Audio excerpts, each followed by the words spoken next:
suis instrument. C'est soit le deal, soit c'est l'usine. Grandir dans un monde où l'altérité est assassine. Diplômé de la rue, notre vie est estudiantine. La même couleur mais pas le dessin de la Martine. Si on s'arrête un instant, que nous enseigne-t-on? On s'en sort si on le veut vraiment. J'ai poussé ma réflexion, le soleil était absent. Je me suis fait... Bonjour à tout le monde, merci en tout cas pour celles et ceux qui sont présents. On se retrouve donc à l'Étincelle qui est situé boulevard Romanet dans le quartier de Bellevue à Nantes. Derrière moi, il y a les invités.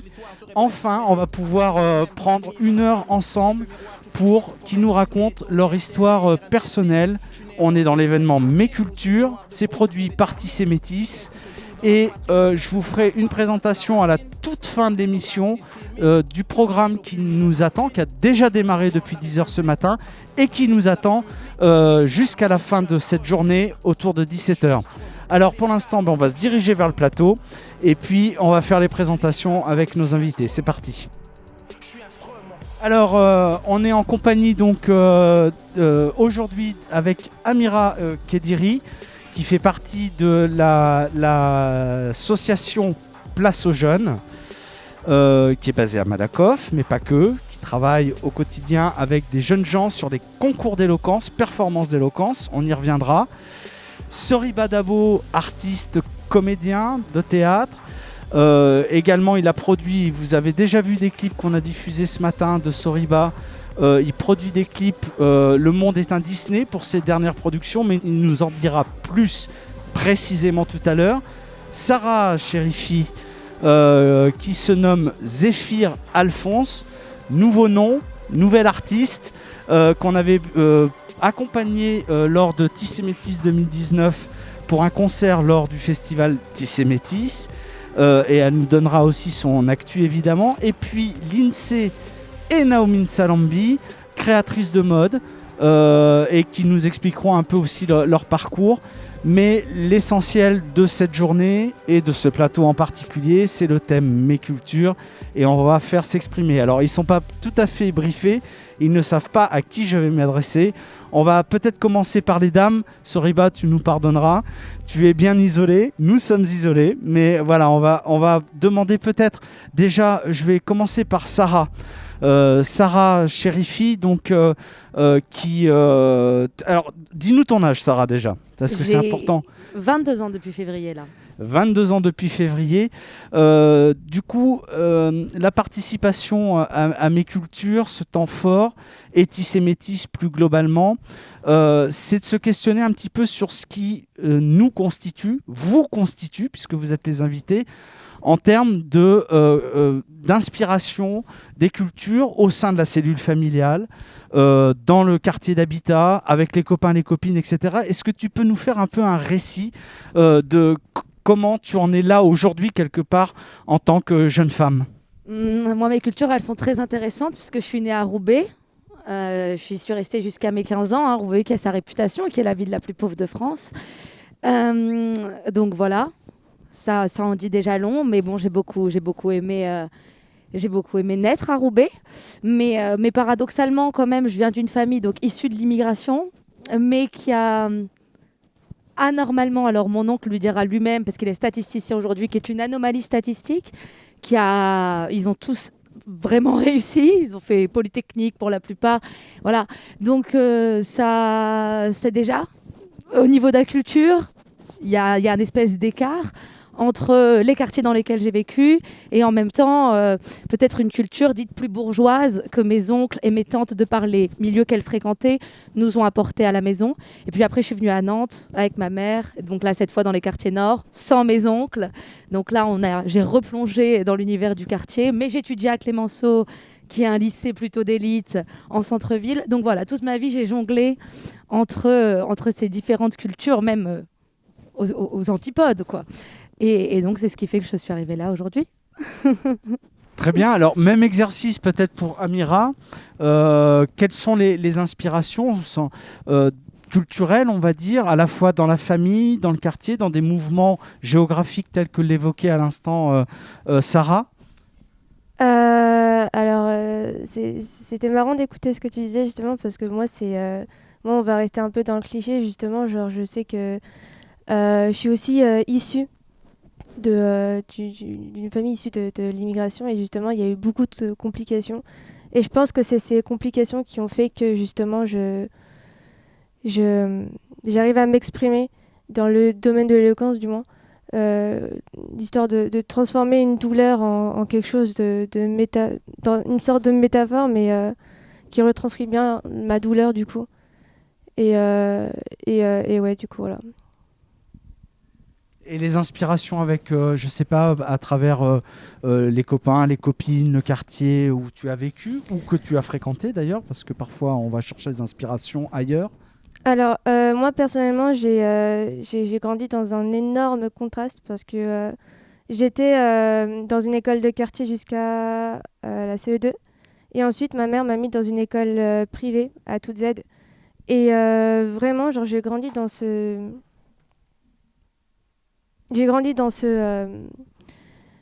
dans un peu ce complexe de je suis entourée de personnes. Déjà, j'étais la seule maghrébine de l'établissement, pour vous dire. Et j'étais la seule maghrébine qui venait de quartier. Et du coup, j'avais ce complexe et je m'enfermais sur moi-même. Et du coup, quand je me vois à cette période-là, je ne savais pas m'exprimer. Je ne me rendais pas compte de ce que je vivais. Et quand j'y pense maintenant, je suis là en mode... ah ouais, et je dirais que mon inspiration, elle vient surtout de de ce que j'ai pu vivre et de ce que ma mère me disait aussi, quoi.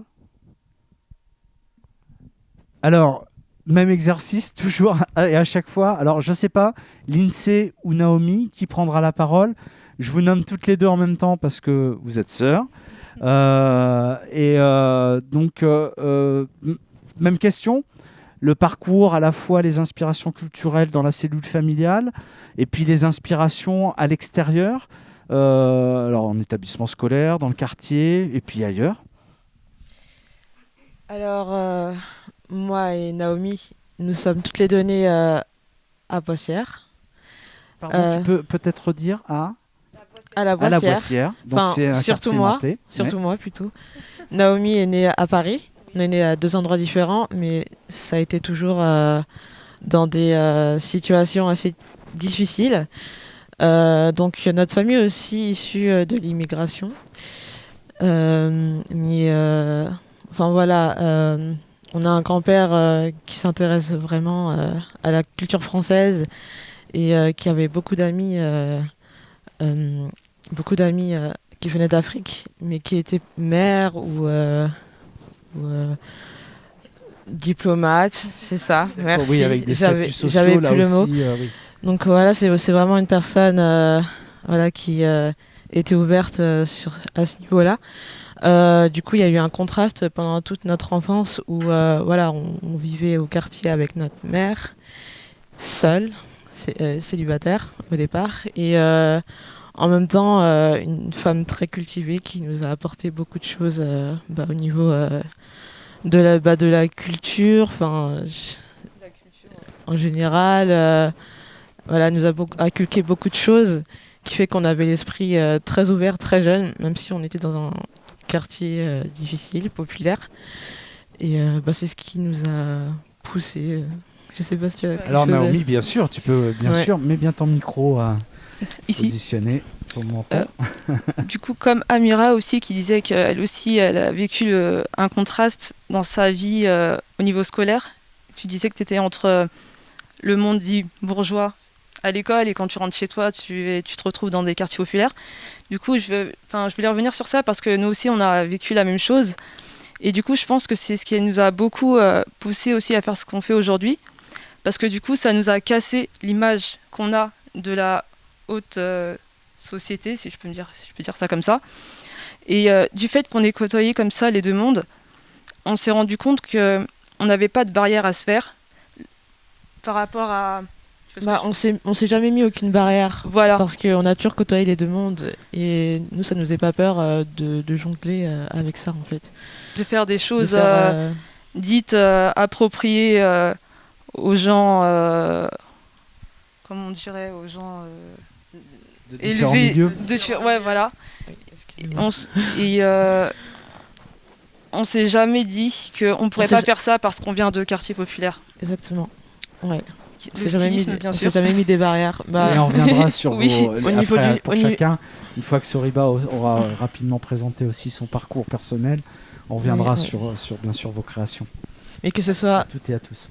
au niveau du stylisme et au niveau des relations amicales, on s'est jamais mis des barrières par rapport au rang social. Ouverture maximale donc. C'est ça. Et j'ajouterai une dernière Bien chose. sûr, Naomi. Aussi, par rapport à notre passion pour le stylisme, je pense que c'est surtout qu'on vienne des quartiers populaires. Notre mère, elle nous disait souvent que les filles, peu importe où vous allez, tant que vous êtes bien habillées, vous vendrez toujours quelque chose au niveau de l'image et ça vous apportera toujours quelque chose de positif. C'est-à-dire que du fait de venir des quartiers populaires et d'être noir aussi, je tiens à l'ajouter, on est tout de suite catégorisé dans cette société. Mais ce qu'elle nous disait toujours, au moins les filles, où que vous y allez, Soyez bien habillées. Même modestement. Voilà. Alors, C'est nous, on ça, nous oui. disait d'avoir les chaussures propres. Même si C'est on ça. avait des vêtements de gueux, il fallait avoir les chaussures propres pour être distingué.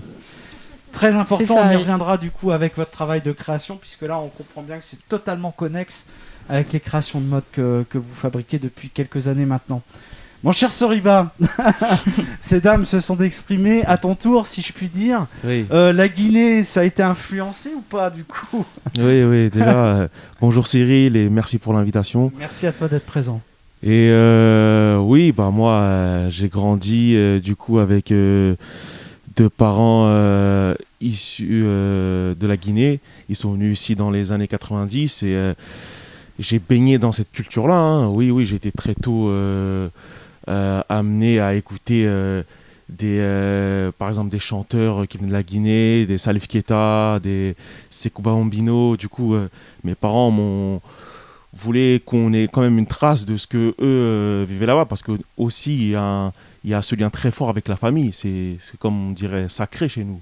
Et du coup, ils voulaient pas qu'on perd ça, et c'est pour ça que je parle la langue de mes parents couramment. Et je parle avec ma famille au pays, au téléphone. Quand je vais là-bas, il n'y a pas de problème de vocabulaire, de langage, de compréhension, parce que voilà, c'est comme si j'avais grandi là-bas en quelque sorte. Quand j'étais chez moi, on pouvait croire que j'étais là-bas. Je mangeais les plats de là-bas, il n'y avait pas ces problèmes-là. Et c'était vraiment le souhait de mes parents de se dire que même si on vient éduquer nos enfants en France, faut qu'ils aient cette culture-là du pays. Parce que c'est important pour eux de savoir d'où on vient et comment c'est là-bas en fait. Après, j'ai grandi en France, l'éducation, l'école, j'ai des amis et tout ça et tout. Et j'ai grandi dans un quartier, le quartier Bellevue du coup moi. Et bien sûr, il y a une autre réalité aussi que j'ai vite constatée. Je me suis dit, chez mes parents c'est comme ça, mais ici c'est quelque chose d'autre.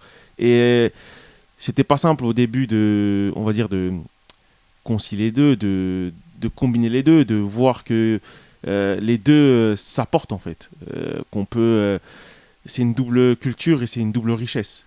Et ça, quand je l'ai constaté, j'ai su que ça pouvait que m'apporter. Et moi, j'étais très tôt dans cette culture musicale en fait, comme je l'ai dit, la culture musicale d'Afrique, de Guinée. Et en France, je cherchais ça aussi. Je me suis dit, les vibrations, les sonorités, c'est quelque chose qui me parlait. Et quand j'ai commencé à écouter du rap, par exemple, c'est-à-dire dans les années, collège, j'ai compris des choses parce que des rappeurs exprimaient des choses qui me parlaient, qui me correspondaient, que je comprenais. Et c'est là que je me suis dit que il y a des choses que j'arrivais pas à exprimer, que j'arrivais pas à dire, qui étaient très bien dites par des rappeurs. Pour en citer que très peu, je peux parler de Kerry James, de Niro, de Youssoupha par exemple. Kerry James et Youssoupha sont venus à Tissé Métis. Voilà, pareil, voilà. Il y a plusieurs années. Ça m'a très vite réveillé sur ce que j'étais, sur mon identité, ma double culture, ma double identité. Je suis français, mais je suis né de parents 100% guinéens, ça veut dire que je suis guinéen aussi. Et voilà, et après c'est aussi pour ça que dans mon esprit, dans mon cerveau, dans ma façon de penser intellectuellement. J'ai voulu exprimer des choses, dire des choses, parce que il y a une certaine réalité qu'on fait que on est confronté à une certaine réalité qu'on a envie de parler. Et comment t'es arrivé au théâtre du coup? Parce que là tu parles des influences intrafamiliales guinéennes très fortes, du coup avec un vrai héritage, un vrai bagage. Je pense on va y revenir, c'est pas le cas de tout le monde d'avoir la langue des parents, de la maîtriser, etc. Et la musique très présente du coup, à la fois tu nommais un certain nombre d'artistes dont Salif Keita, jusqu'au rap au collège et peut-être un petit peu après. Et ce qui te marque aujourd'hui, toi, en tant qu'artiste, ça reste le théâtre. Enfin, tu me dis si je me trompe, tu es vraiment comédien. Comment tu es arrivé au théâtre? Ça s'est fait petit à petit, hein, en réalité. Hein. C'est pendant mes années collège aussi. En cours, on étudiait du théâtre, on étudiait des pièces de théâtre. Et en cours, moi, j'étais pas l'élève modèle, mais en cours de français, j'avais cette écoute, j'étais intéressé et j'ai vu que le théâtre, ça me permettait de faire quelque chose, de sortir en fait de mon quotidien, d'aller voir autre chose, de découvrir de nouvelles choses, rien qu'avoir parlé avec la langue de Molière, vraiment ce côté ancien, ça me permettait de sortir de Soriba et d'aller vers quelque chose d'autre que je pouvais très bien faire aussi. Sortir de Soriba. Voilà. Alors, t'es devenu Molière, alors, du coup? Non, Poquelin. mais voilà, quoi. Ça me sortait de mon langage quotidien, quoi. Avec mes potes, on utilise un vocabulaire très, très propre à nous. Et là, je me suis dit, mais je peux parler comme ça aussi. Et c'est un peu grâce à ça que je me suis dit, le théâtre, ça me plaît. Et petit à petit, j'en ai fait mon métier. Il y a une histoire de langue très forte, je vais te donner la parole. Sarah, on voit bien. Et tu pourras nous dire, pour rebondir. Parce que ça me fait rire sur la langue de Molière, parce qu'en fait, la langue de Molière, aujourd'hui, qu'on lit, n'est pas la langue de Molière. Puisque Molière n'écrivait pas du tout comme ça. Les règles de l'orthographe étaient vraiment différentes. Il écrivait un peu comme on voulait. Et du coup, c'est drôle qu'on associe... on associe encore Molière à cette orthographe-là, qui est en fait une orthographe qui a beaucoup évolué au fil des temps pour faire des différences entre les classes sociales. Et on revient encore à ce sujet-là. Et justement, l'histoire des langues, parce que là, on voit bien, Soriba, il y a la langue intrafamiliale, mais du pays, hein, Guinée, sur une langue spécifique, régionale de Guinée, si je ne me trompe pas. Il y a la langue du quartier. Ouais. Donc c'est une autre langue. Exactement. Et il y a la langue du théâtre. Alors du coup, je rebondis sur Sarah et puis je viendrai avec Amira et puis après Lindsay et Naomi. Mais ce rapport à la langue dans la cellule familiale, là on est bien dans mes cultures, on sait que la langue est importante. Est-ce que, alors je sais pas, Sarah, tu n'avais pas précisé le pays d'origine, mais est-ce que, je crois que c'est l'Algérie. Oui, c'est ça. Voilà. Est-ce que ça parlait l'algérois, le kabyle, je sais pas, parce qu'en Algérie, il y a plein de langues aussi. Mais oui, mais en fait, c'est très intéressant ce que tu dis, Soriba, parce que tu as parlé de tes parents. En fait, c'est tes parents. C'est le fait que tes parents soient 100% guinéens, que du coup, forcément, tu parlé la langue. Moi, c'est un peu plus particulier, puisque l'immigration, elle est de mes grands-parents. Donc, je suis la 3e génération. Et en fait, la 3e génération, forcément, nos parents étaient déjà en France très tôt. Ma mère est arrivée en France tellement jeune qu'on peut considérer qu'elle est totalement française. Et donc, en fait, de manière supranaturelle, vraiment, quand mes parents m'ont eue, c'était naturel pour eux de parler français et de plus parler l'arabe parce que c'était devenu leur langue à eux. Moi, la langue maternelle, la langue de ma mère est le français.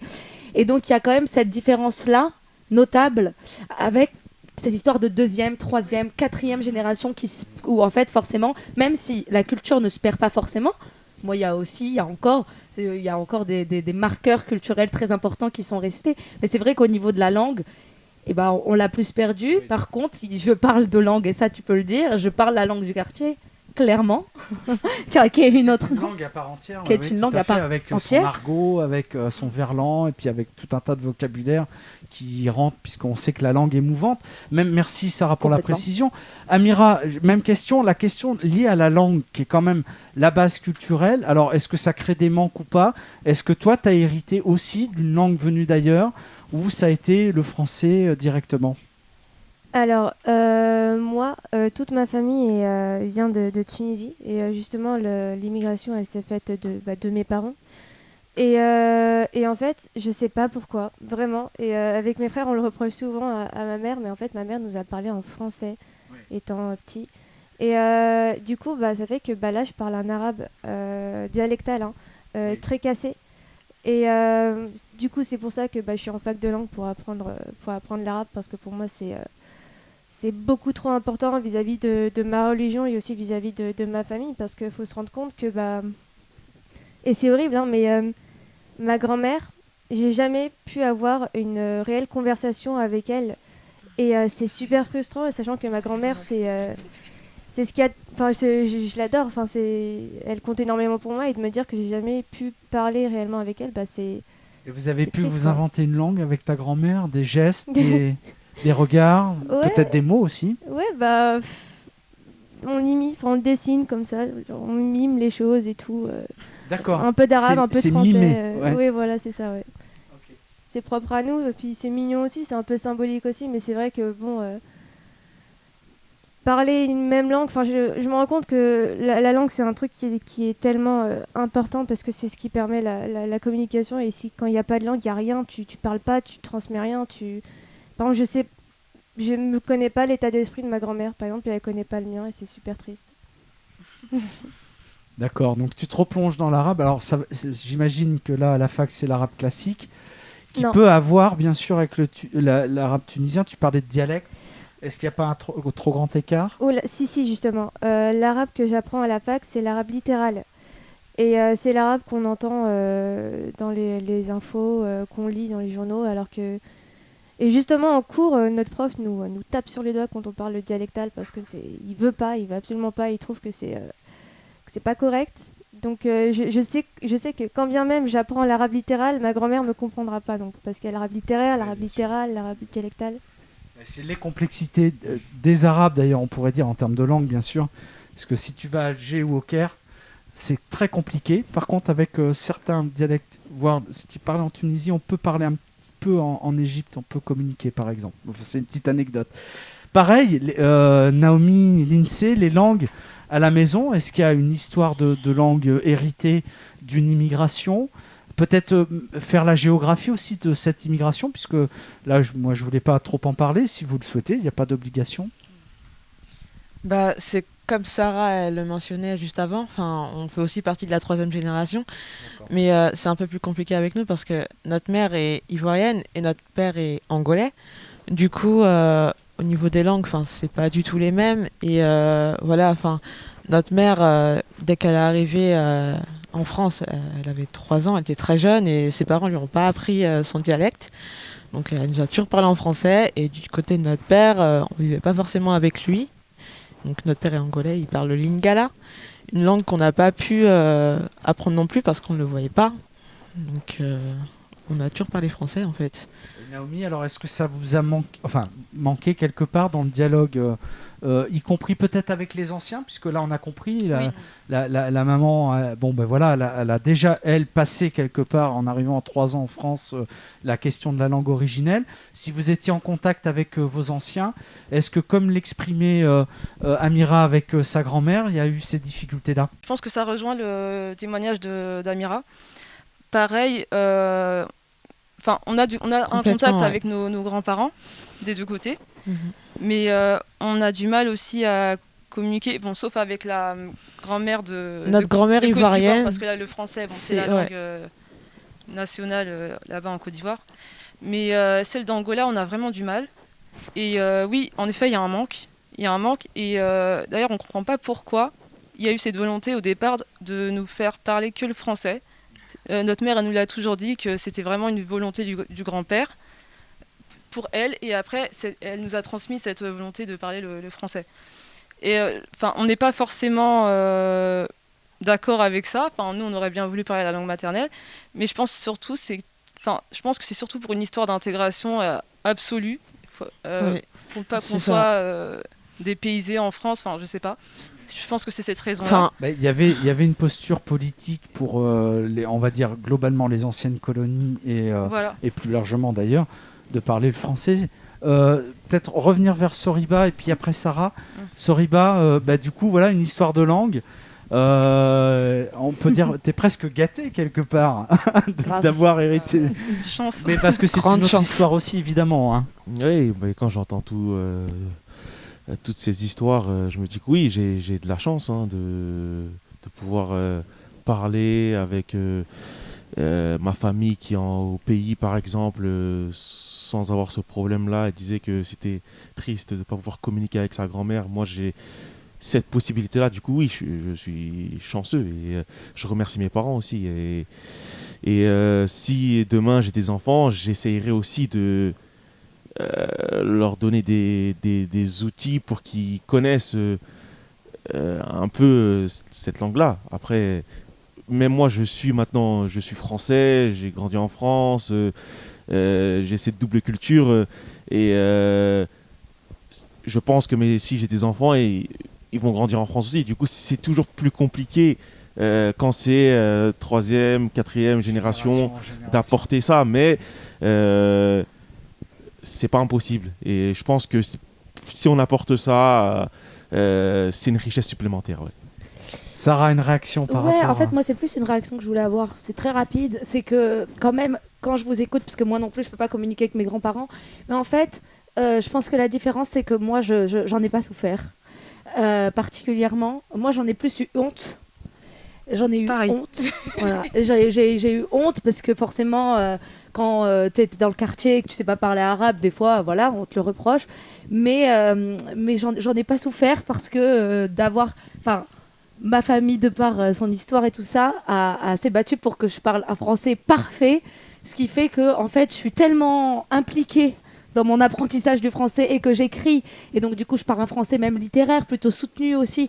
Et je m'amuse tellement avec le français qu'en fait, ça me manque pas. Et parce qu'avec ma grand-mère, même si je l'adore, on est très différentes et je pense qu'elle accepterait pas tous mes choix. Des fois même, je me sens chanceuse qu'il y ait cette barrière entre nous et qu'elle ne puisse pas me dire tout ce qu'elle voudrait me dire et que je ne puisse pas lui dire tout ce que je voudrais lui dire. Je pense que ça permet de garder la paix, mine de rien.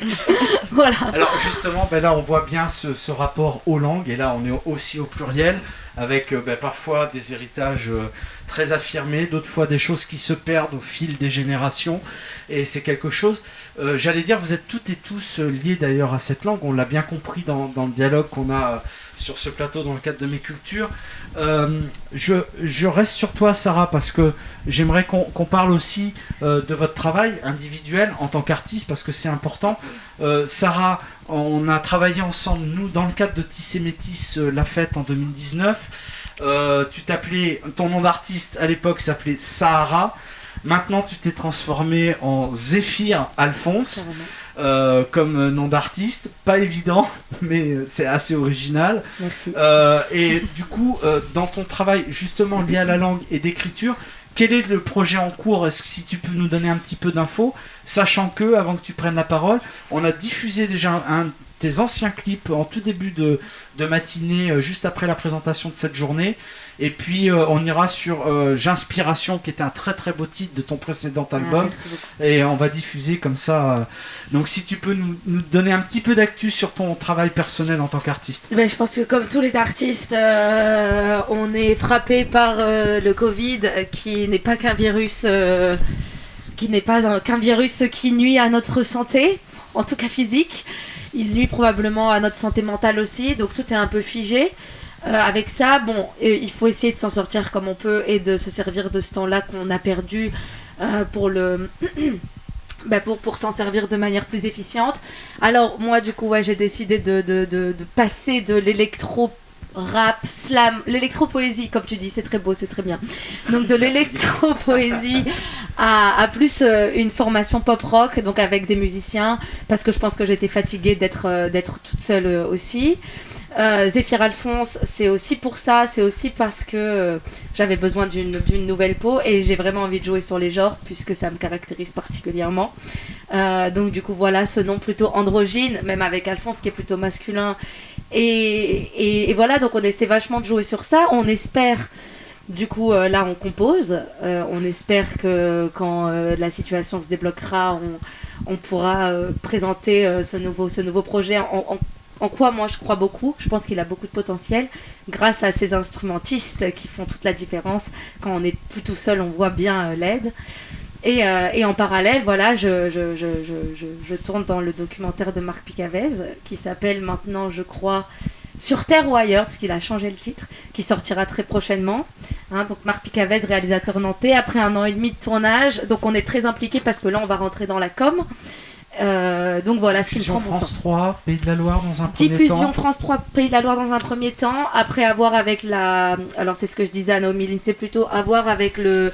Comment la situation va se débloquer pour potentiellement des festivals. En tout cas, une version sous-titrée anglais est en train de travailler pour pouvoir avoir des festivals dans d'autres pays. Et on travaille aussi pour essayer d'avoir des diffusions dans des pays francophones où les mesures de sécurité et les lieux de culture sont plus souples, on va dire. Donc voilà. Avant d'évoquer le travail de mode là, avec Lindsay et Naomi, est-ce que par rapport au temps de répétition, les accès studios, pour être tout à fait franc, à Nantes, est-ce que vous réussissez à avoir des studios dans les structures qui en proposent ou pas ? C'est dur. C'est compliqué. Moi, je vais te dire un truc, en toute honnêteté. Ce qui est compliqué quand on est dans en fait, ce qui est compliqué dans mon parcours, c'est que je suis plus amateur, mais que je suis pas professionnel. Et en fait, quand on n'est plus amateur, être dans sa chambre, ça suffit pas. Voilà, on a besoin de faire autre chose, mais on n'est pas professionnel et donc les structures ne nous donnent pas de priorité. Parce qu'on considère qu'on n'a pas encore fait nos preuves tout à fait. Et donc en fait on se retrouve complètement frustré parce qu'on avait quand même l'habitude d'avoir accès à ces lieux-là hors Covid, mais en même temps on se sent beaucoup moins considéré parce qu'on n'est pas professionnel. Et ça c'est la plus grande des tortures là actuellement, pour moi, c'est que voilà, c'est une forme d'identité artistique cette fois, où j'en suis dans mon identité artistique et en quoi elle a des avantages, mais surtout en quoi elle a des inconvénients. Donc je crois que c'est très clair, ça peut être aussi un appel entre guillemets aux institutions, alors c'est au sens large du terme évidemment, mais ouvrez les studios, permettez à des jeunes groupes en voie de professionnalisation, et peut-être Exactement. un petit peu plus d'ailleurs, de pouvoir faire de la musique, d'avancer sur leur travail de création, c'est très important. D'autant plus dans la période. Donc c'est Célia qui a mis juste derrière nous l'insta de Lindsay et Naomi, leur création de mode, un shooting qui se passe où là les filles, vous nous racontez? C'est à l'odeur. Ouais, vous êtes obligés de vous tourner un petit peu la tête, je suis désolé. Alors ce shooting, il est à la gare de Nantes, qui a été justement récemment retapée, refaite. Du coup on en a profité pour faire nos shootings là-bas.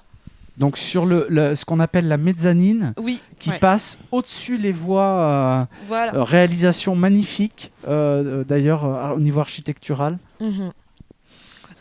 J'ai Quoi- plus le nom de l'architecte en tête. Quoique un peu d'ailleurs. froide quand même, moi je trouve. Très froide, mais c'est ce qui nous Un petit peu intéressait. froide. Ouais, D'accord. pour le coup, Pour le coup, ça nous intéressait. pour le coup, Alors- pour vous c'est cool. Du coup, la création, on revient vers vous du coup, vous avez aussi des vêtements que vous avez créés sur vous, normal, il faut faire un petit peu de marquage, c'est bien, vous avez bien fait de...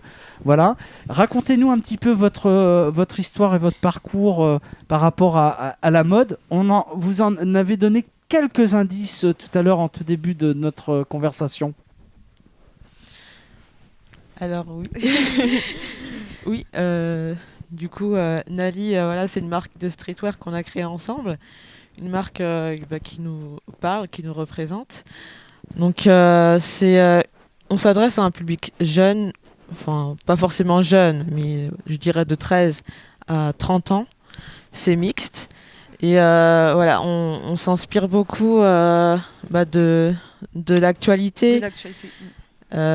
Aussi voilà, Très urbain. de la musique, voilà, Et je de la dirais. technologie. Et de la technologie. On est beaucoup attiré par l'univers un peu 90s Mhm. et à la fois à nos jours. Et on aime bien mélanger ce qui est vieux et ce qui est neuf. C'est ça.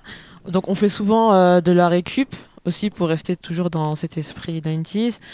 Voilà, on fait de la récup, de la friperie parfois et Et nos chutes de tissu. des chutes de tissu. Enfin, pour rester dans le respect de l'environnement. C'est ça. Et vos conditions, alors on parlait studio, alors c'est au sens large du terme, hein, si on prend le mot en anglais, studio, ça peut être pour le théâtre, ça peut être pour la musique, ça peut être aussi pour vous, ça veut dire atelier, hein, simplement. Est-ce que vos conditions de création, dans cette période si particulière, c'est à la maison ou dans un atelier, ou comment ça se passe pour vous?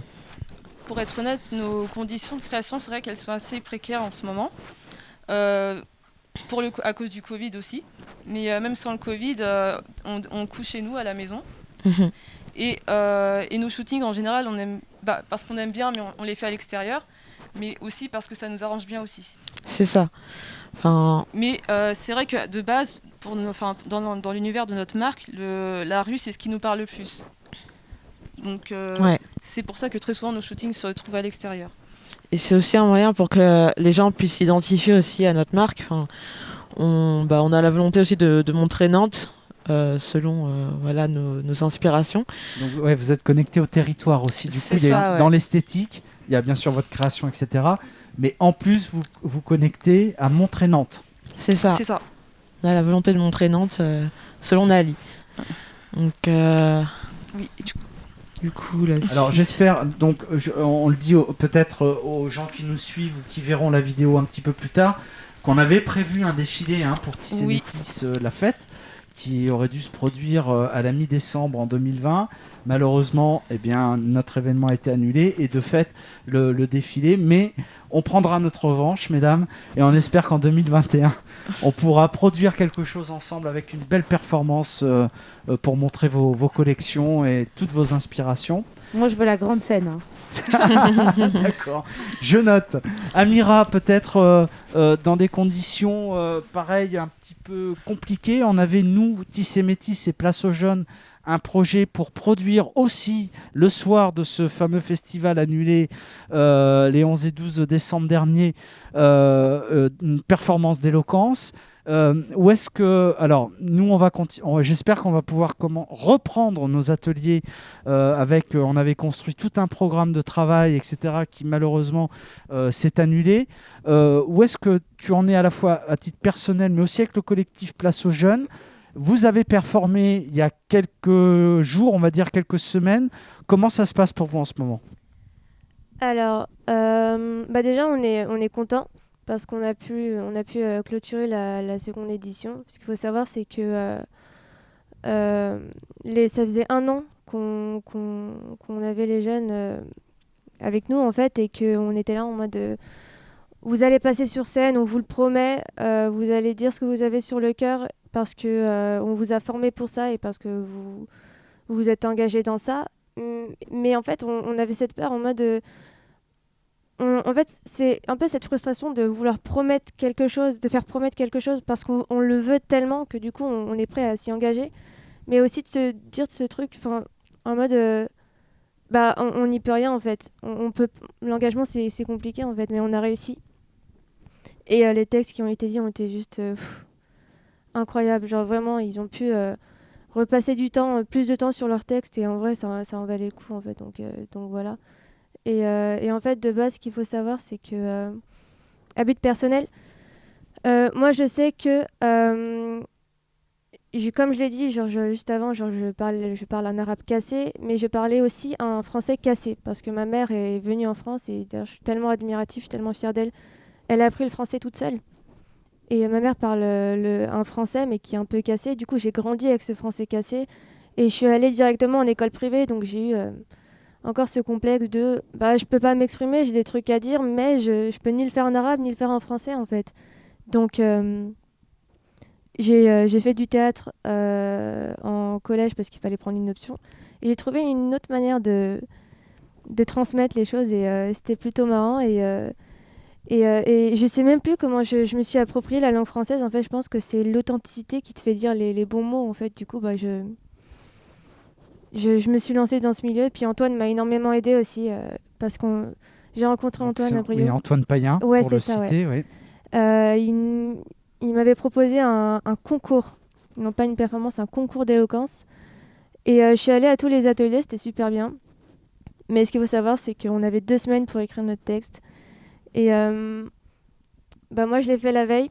En plus, la veille du concours, c'était la fête de la musique. Donc, j'ai vraiment écrit. Je suis rentrée et en fait, je voulais envoyer un message à Antoine pour lui dire finalement, je veux pas. Sauf que j'étais là en mode, c'est super, ça se fait pas en fait, tu peux pas faire ça, tu t'es engagé. Donc, j'ai écrit mon texte en 2-2.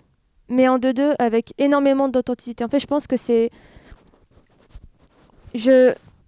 Le fait de le faire à la dernière minute, mais de bien le faire à la dernière minute, c'est vraiment que le concret qui sort en fait. C'est vraiment spontané et j'ai pu gagner ce concours. Bon, à la 3e place, mais je l'ai quand même gagné. Félicitations. Ouais, Merci. Et j'ai gagné énormément en confiance et depuis, en fait, j'ai compris pourquoi. J'ai compris le pouvoir des mots en fait. Parce que ce qu'il faut savoir, c'est que dans le domaine artistique, avant, j'étais énormément dans l'esthétique. Genre vraiment, j'écoutais une musique, je m'en foutais des paroles. C'est pour ça que j'écoutais pas de rap français. Je m'en foutais des paroles parce que pour moi, c'est que la note, elle est jolie, sa voix, elle est jolie et tout. Puis maintenant, j'ai compris le. C'est pour ça qu'il y a des sons que je peux même plus m'écouter tellement je suis là en mode. Mais du coup, genre, j'ai découvert beaucoup d'artistes que je. Et je m'en excuse que je méprisais avant. Et voilà, depuis, genre, pour moi, c'est pas une peur de parler parce que dans tous les cas, c'est en fait, et c'est ce que j'ai envie de transmettre aux jeunes, justement, via Place aux jeunes. C'est vraiment, à partir du moment où tu es en accord avec toi-même et que tu es dans l'authentique, il y a tout qui sort en fait. Et c'est pour ça que je trouve qu'il faut se poser les bonnes questions et prendre du temps pour soi. Et même, genre, moi, je sais qu'avant, écrire, je le faisais jamais. Puis maintenant, je sors pas sur mon carnet en fait. Dès que j'ai une pensée, genre, j'écris et ça me fait beaucoup trop bien en fait. En permanence. C'est ça, c'est ça, ouais. Et merci pour tout ça. J'espère vraiment sincèrement que notre partenariat Tissé Métis, J'espère aussi. Place aux jeunes, pourra vraiment trouver enfin toute sa mesure, alors qu'on était fin prêt juste avant le second confinement et qu'on a été, comme beaucoup de projets, de toute façon, on a dû stopper d'un coup net ça, et ça a été très difficile. Cette journée, elle est aussi pour rattraper un petit peu le coup. Soriba, écriture, précision de la langue, les mots qui chantent, les mots qui ont un sens. C'est ce que disait à l'instant Amira, où elle s'est emparée après avoir presque ignoré les mots. Elle s'en est emparée à tel point qu'elle écrit tous les jours des petites notes, des petites pensées, des constats, des choses comme ça. Soriba, on connaît ton travail qui est relativement pointu quand même, à travers notamment tes clips, etc. L'actu artistique, c'était la question un peu pour tout le monde aujourd'hui. D'ailleurs, les internautes peuvent retrouver des clips de Soriba qu'on a diffusés. On a commencé ce matin à diffuser, puis il y en a tout au long de la journée jusqu'à 17h. D'abord, tes conditions de travail, Soriba, en ce moment. Tu es aussi sur une création théâtre qui, je crois, est en train de se terminer. Et voilà, parle-nous un petit peu de tout ça, parce que tu produis énormément quand même ces derniers mois, dernières années. Merci Cyril pour tous ces mots. Alors oui, pour commencer sur nos conditions actuelles, Sarah l'a très bien dit, en tant qu'artiste, comédien, chanteur, technicien, tout ce qui touche au monde de la culture, c'est compliqué, c'est très compliqué, depuis le début de cette crise sanitaire, j'ai envie de dire. Parce que moi, j'étais dans cette crise sanitaire. Quand la crise sanitaire a démarré, j'étais sur un gros projet, un gros long métrage, où j'avais un rôle important aux côtés de Agnès Jaoui et Pio Marmaille. Et le tournage a été décalé de 2 mois. Et T'es sur Bellevue essentiellement. Enfin, il y avait un tournage sur Bellevue, pas mal de sur séquences Nantes. sur Bellevue. Voilà, le tournage a été essentiellement sur Nantes. Et là, on a eu hier la date de sortie du film au cinéma, et ce sera pas avant le 19 janvier 2022. Ça veut dire que c'est quand même très repoussé.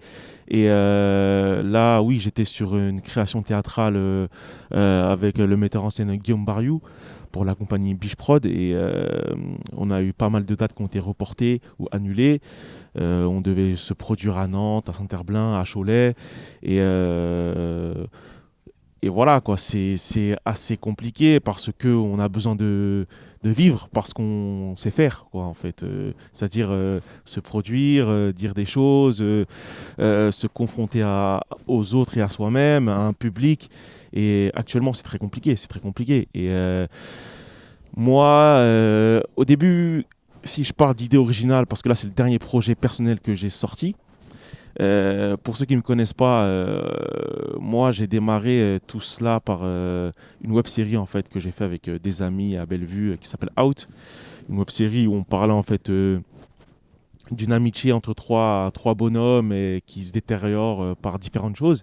Et après cette web-série là, moi j'ai été pris dans un programme en fait d'acteur national qui est initié par le Théâtre National de Strasbourg et par le metteur en scène Stanislas Nordet. Et j'ai appris des choses en tant que comédien, ils m'ont apporté des outils, qu'est-ce qu'un comédien, l'essence même du comédien, pourquoi être comédien, et tout ça, ça a remué dans mon cerveau, et j'ai appris pas mal de choses. J'ai appris des textes que je connaissais pas, j'ai lu des trucs que je connaissais pas, du Bernard-Marie Coltès, du Pablo Neruda, et pendant toute cette période de formation, j'en ai appris énormément sur moi-même aussi. Et c'est après ça que j'ai décidé, en fait, quand je suis revenu à Bellevue, avec mes amis, de faire un sorte de projet qui mélangeait tous ces textes-là et notre quotidien à nous. Et on l'a appelé Idée originale. Et c'était le but de combiner des éléments, c'est-à-dire le théâtre, la littérature, l'audiovisuel et un peu de rap. Combiner tout ça, et ça propose Idée originale. Et j'étais au départ dans vraiment interpréter des textes. C'est-à-dire j'ai pris du Coltès, j'interprétais avec mes potes, on allait au studio, on enregistrait ça.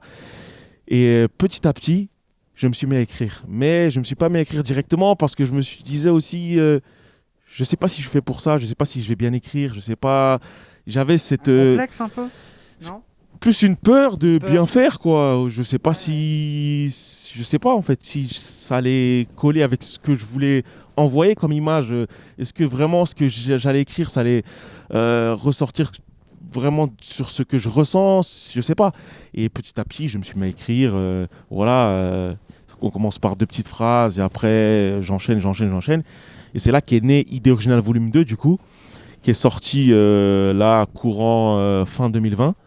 Et le but de ce projet-là, c'était d'aller un peu plus loin, vraiment de peindre quelque chose que j'imaginais, que je rêvais. Je parle du monde de Disney, où moi j'ai été bercé par tous ces dessins animés-là, étant jeune, et je voulais...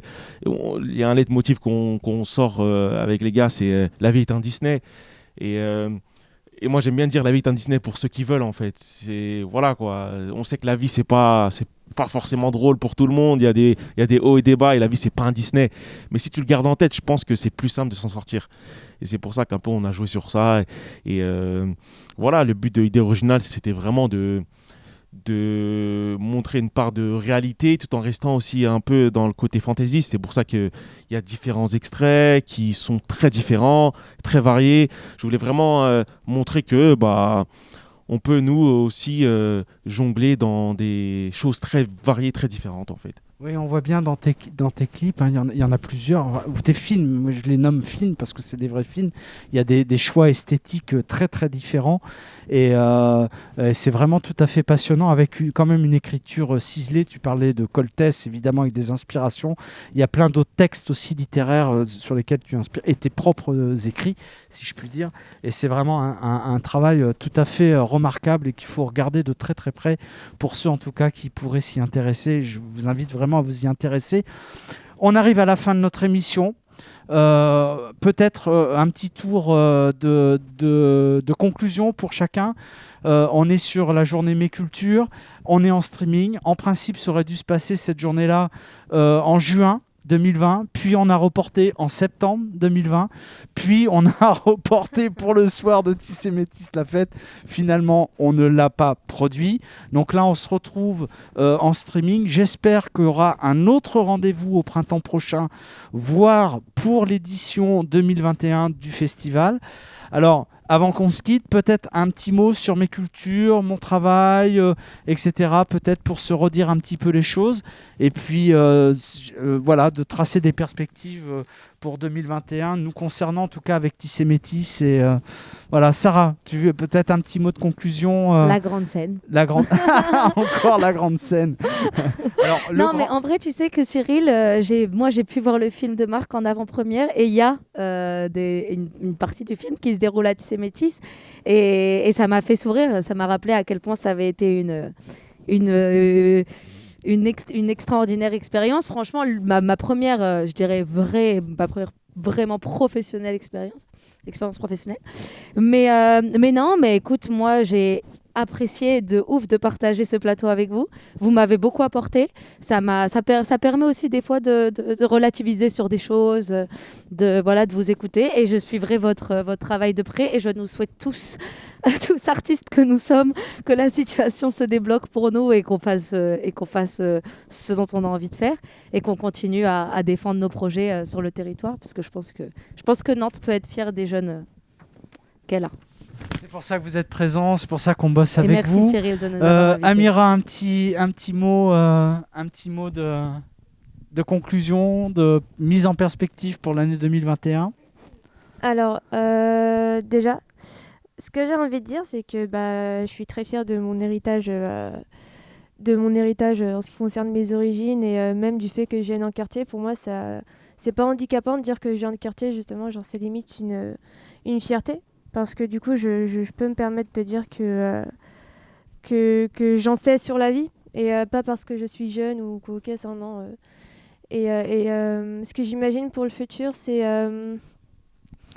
d'encore plus m'approprier la langue française et d'en faire quelque chose. Genre ce que je gribouille dans mon carnet, peut-être aboutir à j'en sais rien, à quelque chose de... Je sais pas encore, mais j'ai envie d'en faire quelque chose, en fait. Que ce soit dans le domaine du cinéma ou dans la chanson ou dans...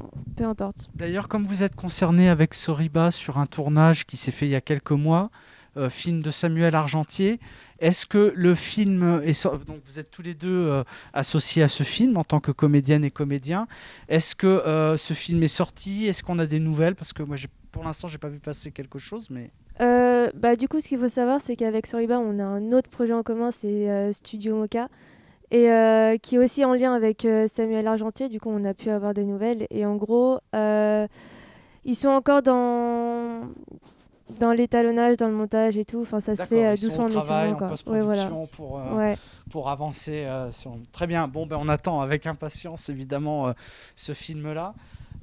Mesdames Nsalambi, association Nali, un petit mot pour les mises en perspective de cette année 2021 et puis peut-être un petit peu au-delà. Alors nous, déjà, pour finir, avec tout ce qu'ils ont dit pendant ce moment, on n'a pas toujours été fiers de faire partie du quartier, forcément, mais aujourd'hui, c'est ce qui fait notre force, parce qu'on a compris que, du coup... on n'a pas de limite, on n'est pas limité. Aucune limite, peu importe d'où on vient. Et on a beaucoup de projets. Et puis c'est vendeur maintenant. Oui, c'est vrai, c'est vendeur. On a beaucoup de projets pour 2021. On verra bien sûr. Parce que maintenant, on a une association qui s'appelle NALI. C'est la contraction de New Area with Underground Lifestyle for Youth People. Donc N-A-L-Y. C'est ça. Ça reste encore oui. Et oui, du coup, on a vraiment envie de créer une... J'allais dire en anglais, j'allais dire community, mais non, on est en France. Communauté. Beaucoup pas celui-là. On a vraiment le souci de créer une communauté qui s'intéresse à tout ce qui est underground, la musique underground, tout ce qui est lifestyle, la culture de la musique, de l'animé. Tout à l'heure, Soriba, il parlait de dessin animé, c'est ça, c'est ce que tu disais. Voilà, oui. C'est tous ces gens qui ont grandi et qui vivent avec tous les jours et du coup, et qui assument. C'est ça. Youth People, pour nous, c'est vraiment les gens qui assument. C'est pas forcément qu'on veut attirer que des jeunes, mais c'est vraiment les gens qui assument cette culture. Voilà. Peu importe. J'en suis, même si je suis plus tout à fait jeune, je vous rassure. On prépare des choses ensemble. Oui. Et se redire, nous aussi, alors je l'avais pas précisé tout à fait avec Soriba, mais on avait un projet de diffusion de sa pièce de théâtre pour le dernier festival. On n'avait pas pu aller au bout pour plein de raisons différentes, notamment le premier confinement qui a séché un peu les choses en mars 2020. 2020, puis la diffusion de ces films, etc. Et là aussi, on n'a pas pu aller au bout. Pareil pour vous, mesdames. On avait prévu un défilé pour que vous puissiez montrer vos collections le soir de la fête. On avait travaillé en termes notamment de chorégraphie avec Dylan Oliveira qui fait partie des Rookies, enfin qui faisait partie des Rookies, donc compagnie internationale. Et Dylan, on avait eu de la chance parce qu'il était de retour à Nantes et on avait bossé avec tous vos mannequins, filles, garçons, donc à la fabrique Chantenay. Pendant toute une journée, un super boulot. Là, on avait pu aller au bout de ça et c'était, je crois, un très bon moment. Et ensuite, une autre résidence était prévue en salle 800 de la Cité des Congrès pour là être carrément sur un plateau d'ampleur, etc. Malheureusement, alors là, ça c'est deuxième confinement qui a plié là aussi l'affaire et on n'a pas pu aller au bout malheureusement.